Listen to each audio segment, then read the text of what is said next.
23 کلن سلیمان باوري هغه زده کړیال دی چې د زده کړو په پلمه 4 کاله د خپل کور له غېږې لرې پاتې شوی.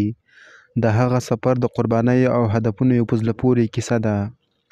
محمد سلیمان باوري د ارزګان ولایت د ګیزاب ولسوالۍ اوسېدونکی چې پیلن د ننګرهار پوهنتون ویترنري علومو پوهنځي د حیواني څانګې 4م ټولګي محصل دی. باوري د یاد پوهنتون هغه زده کړیال دی چې د اقتصادي ستونزو او د لارې اوږدېدو له امله یې په تېرو 4 کلونو کې نه یوازې د خپلې کورنۍ سره لیده کاته نه دي شوي بلکې د تحصیل لپاره یې هره قرباني ورکړې ده. په 1999 کال کې چې موږ راغلو کانکور آمادګۍ ته قدرت استاد سره مې آمادګي ویله انجینر قدرت الله نورزي سره په کابل کې. بیا آمادګي مې د اقتصادي مشکلات د وجې راسه پاتې شولو. 2 میاشتې مې وویله په 2 میاشت کې نو بیا لاړو کور ته کندهار ته لاړو کندهار سفر ته رالو بیا آمادګي څو ټیم وویله نو بیا راڅخه پاتې شوله.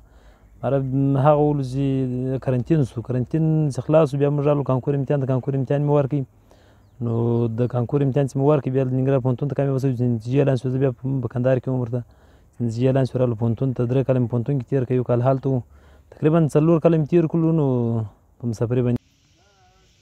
نوموړی اوس د خپلې تحصیلي دورې وروسته د دندې په لټه کې ده تر څو په راتلونکي کې کور ته د ستنېدو تیاری ونیسي.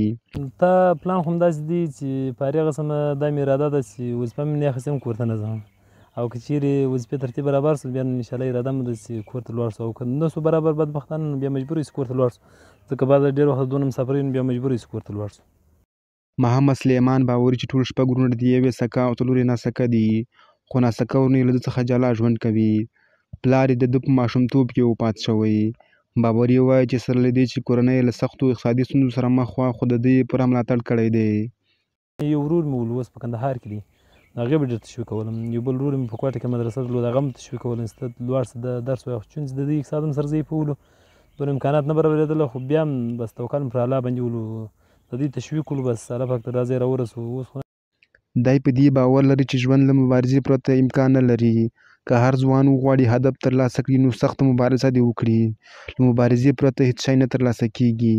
که موږ مسلمانان یو مسلمانه ټولنه سړی باید یقین پر رب جل جلاله ولري نو یقین پر خپل رب باندې ولو ځکه نور خو د دی تمه ما نه درلوده عقلاً چې زه به د پوهنتون وایم په دې ظاهراً که سړي د خپل حالت ته وګوري خپل اقتصادي وضعیت ته مې وکتله خو دا تمه نه درلوده نور مې پر رب باندې یقین و نو کله چې زه پوهنتون ته کامیاب کېدم دا تصور ما نه کوي. افغانستان هغه په قرضه پلی هېواد دی چې ګڼ شمېر زده کړیالان هم د غم ځپلې بېوزلۍ څخه کړېږي. یو ښه مثال یې سلیمان چې ارزګان کې سختو کارونو ته ملا ورکړې وه خو له خپل هدف شا نه شو ځان یې د ننګرهار پوهنتون د حیواني طب تر سپین چپنو ورساوه. نیازولي ځلان سیمه نیوز ننګرهار.